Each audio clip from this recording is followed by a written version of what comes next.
Rob Schofield is the policy director for North Carolina Policy Watch. You were in the press conference with Senator Berger listening to what he said. What stands out?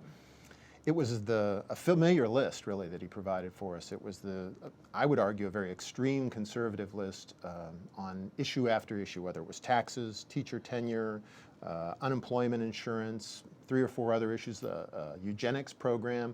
It was pretty much the same thing we've heard: cuts to funding, slashing services to people who need them, shifting the responsibility for paying government away from people at the top and corporations towards people at the bottom and the middle.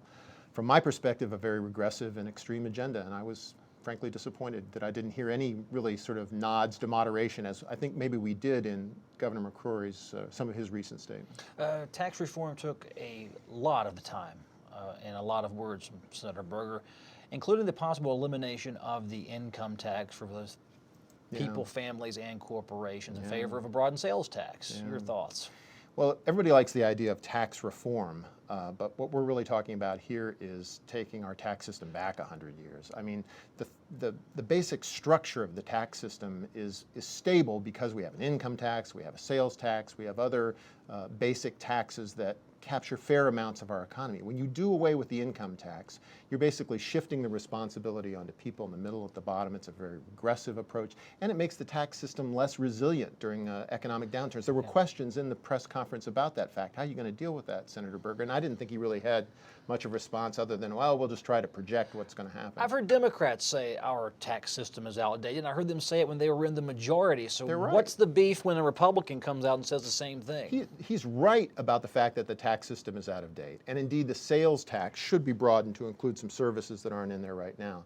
But doing away with the income tax is taking us back to the 1920s. That's not reform. That's a regressive step that's basically about taking away the responsibility from people at the top who already pay less of their income in taxes and state and local taxes combined already, and putting it onto people at the bottom and at the middle, and also making government just less well-funded. Senator Berger did not seem enthused about having any kind of state role in an Obamacare Affordable Care Act health care exchange. Basically, he said to the hundreds of thousands of people who stand to be covered by an expanded Medicaid program, tough, you're out of luck, we're not going to do it.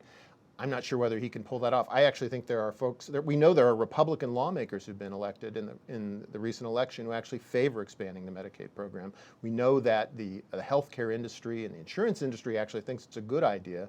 I'm not sure whether he can stop that, but if he can, it means that we're going to remain stuck in the status quo. It means tens of thousands, hundreds of thousands of North Carolinians who don't have health insurance won't get it, when they should be able to get it at a very affordable cost because the federal government will pay for that. If the state punts the work of administering a health care exchange where private citizens will buy their own policies to the feds, has no state influence over it, how do you see that working as opposed to the state government running a state program to help you buy health insurance? It's surprising. The problem I think that Senator Berger and some of the other conservatives are running into is that they're so opposed to the idea of the Affordable Care Act that they're going to cut off their nose to spite their face. They're going to say, no, we hate it so much we're going to not even get involved with it. But by doing so, they take away their right and their opportunity to have some control over it. So they're going to cede it all to the federal government so they can just complain about it more rather than getting in there, rolling up their sleeves and trying to make the thing work. The reality is Obamacare is here to stay.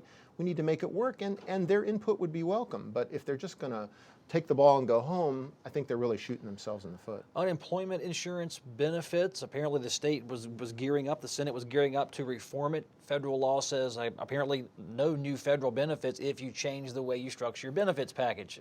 What happens? It's a really tough question to see how that's going to work. The proposal that had been advanced by the conservatives was that we were going to slash benefits, we were going to slash eligibility, make people eligible for a shorter period of time in order to pay back money that was the result of 6 successive tax cuts to employers that had been given over a decade or two by Democrats, actually. And so it's this really weird situation where our fund was in trouble because we'd given tax cut after tax cut to employers, and now we want to pay it back by slashing benefits to average workers at a time when they desperately need it, and we've still got 9% unemployment.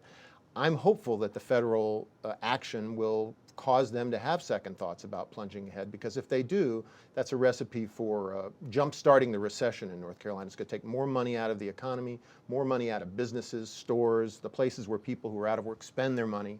it's just a self-devouring negative cycle that we're going to be setting ourselves on if we go down that road. Rob Schofield, North Carolina Policy Watch. You can find him online. Very easy Google search, sir. Thank you for being on the show. My pleasure anytime, Kelly.